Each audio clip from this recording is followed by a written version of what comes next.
Here are the list of players that will go nuclear in fantasy football. We got to trade for and get them on our team while we can, as well as a list of players that are ticking time bombs we should probably look to get off the team as soon as possible, starting with Brian Thomas Jr. And as we get into it, please hit that like button. It helps me out so much as a creator coming up. And if you want to hit that subscribe button and you're new, I am going to separate myself with these statistics and give you things people don't want to do and put the effort in for. But I know there is some real concern about Brian Thomas Jr.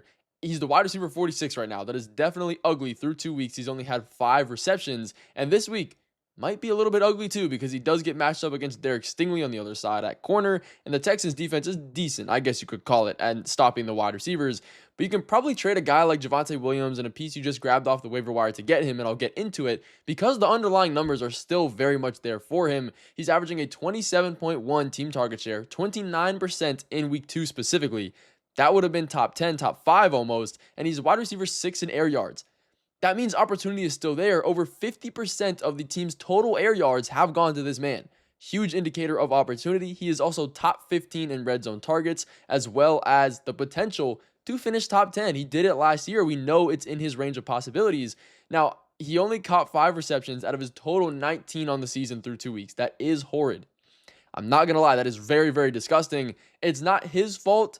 Part of it is, though, because he looked scared last week. If you looked at any of the tape, he was avoiding contact. He did come into last week with a wrist injury. I'm chalking it up to that. I don't think he's a complete wash, and he's just never going to be fantasy viable ever again. But with the target share and the involvement in this offense, and even Travis Hunter playing a majority of the snaps on defense last week, there is something to be said about a better offense now getting a tougher schedule to come, so more passing attempts will be there, because the first 2 weeks have been really easy on the run game for Travis Etienne, so we can expect that game script to be even more on his favor. A guy we should sell, though.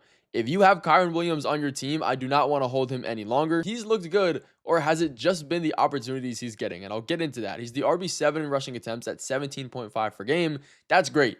Everything else, not so much, though. Consensus rankings still have this guy as a top RB1, technically, which doesn't really make sense if you looked at the underlying numbers, and I'll cut straight to it. Head coach Sean McVay has said himself he's looking for a 65-35 split with Kyren Williams and Blake Corum. Keeping Kyren on the field for 2/3 of the plays, okay, that's good, but what about the other third? Like, this is a running back that has thrived off volume and volume alone, and that's why it's a huge issue, because that and the touchdowns have been what made Kyren Williams successful in fantasy football and why he's being drafted so high. So you look at last year, he was the RB3 in carries, he was the RB1 in rush share, which means the percentage of rushing attempts that went to one running back compared to the backup. He saw a lot of that. He was the RB1 in it. The RB1 in red zone opportunities as well, allowing him to finish top 10 on the year. All things that are amazing, and we drafted him very high to do that again. But there is strong suggestions coming that that's not going to continue, or at least there's going to be way more competition. And you take touches from Kyren Williams. The problem that has always been with him, it's detrimental, because again, he thrives on sheer rushing volume. That's been the case. He's the RB33 right now in yards per carry, the RB40 in yards after touch, and more importantly, the RB38 in target share, RB24 in routes run. These are all terrible numbers, considering this man is top 5 in touches right now. If any of that goes away and gets into Blake Corum, like Sean McVay is saying it will, it's horrifying.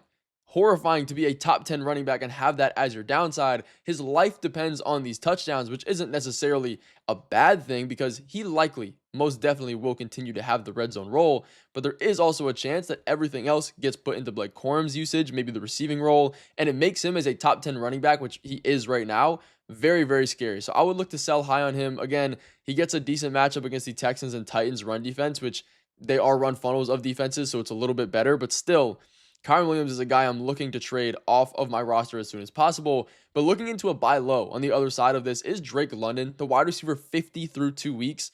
That's yikes. Like, it's just bad, especially considering how high he was drafted. And the risk is technically there. We expected it, though, with Michael Penix at quarterback. He's relatively unproven.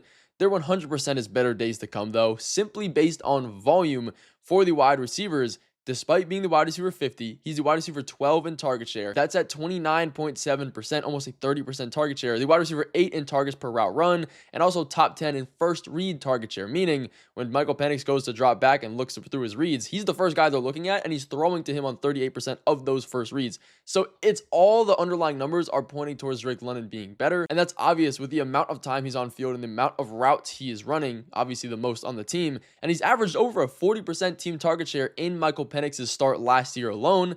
clearly would have been number one over Malik Neighbors, who finished as the number one overall in target share at 35.3%. The team's pass volume is there. Penix is averaging 31.5 attempts a game. Now, Darnell Mooney is coming back into this offense, and Kyle Pitts is kind of looking like the Kyle Pitts he was supposed to years ago. So that, on top of his wide receiver 50-something that he is right now, is making people very, very scared. And he does have some tough matchups coming up. So there definitely is worry for him in the general consensus eye, but with the underlying numbers proving there is absolutely nothing to be scared about, he's a guy that I'm easily trading for. I think 1-for-1, I'd trade Kyren Williams, package guys like Tony Pollard and Marvin Harrison Jr. to get him on my team. But another player we do need to be trading away, and this is 100% a fact, is Travis Etienne. Yes, the man that is averaging 7.1 yards per carry, 17.8 fantasy football points per game as the RB9 right now. This man is on a tear. He is looking amazing. The amazing start to the year, though, is why we need to capitalize on trading him while the value is high. In all realisticness, he's had two really good matchups here. He plays the Panthers and the Bengals in his first 2 weeks of the season. You really can't get much better than that. Both of those defenses are top 7 in fantasy points allowed to the running backs and yardage as well. So, yeah, he's great, but the matchups, anybody can succeed against those. The schedule, though, and one of the reasons why we're trading him now is it gets very, very hard. If we're all being honest here, down the line of the year, it is one of the tougher schedules. And now you have Bashaw Tutin's role growing. It's a clear sign that Tutin is valuable. Why else would you go through and trade a second-year running back you just drafted in Tank Bigsby away that quick? Tutin went from 6% of the snaps in week 1 to 25% of the snaps in his first game as the true RB2 behind Travis Etienne. That's a big jump. Now, he is dealing with injuries. It has him questionable for this Texans matchup, which is positive against the running back. So Travis Etienne will probably have a decent game this week as well, especially if Tutin is restricted because of that. But he will get more involved, almost a 100% guarantee. And we also have LaQuint Allen getting 10 of the 11 third down snaps last week. He is a guy that I was looking at early in the draft, not for fantasy football, but just for a good running back perspective-wise. And if he's already getting that and some of the goal line opportunities, Travis Etienne, my friend, this is very, very worrisome.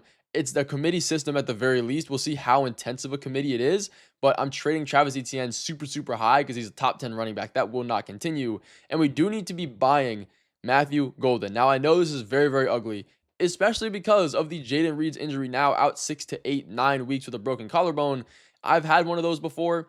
It definitely hurts and it takes a while. He's going to take some time off of the NFL field to just get back to being hit at the NFL level. Like, it's definitely a fact. But that moves Matthew Golden up the depth chart. And we saw last week versus the Commanders on Thursday, he ran the second most routes on the team, right behind Romeo Doubs. Now, all of this has not led to fantasy football success, which again is why his value is so low. He's outside the top 100 wide receivers in fantasy football value. He's only caught 2 passes in 2 weeks total, but he was only a few bad passes away from scoring a couple touchdowns. So if that would have happened, his value would be way higher and people would not be trading him for the crumbs that he's valued at right now.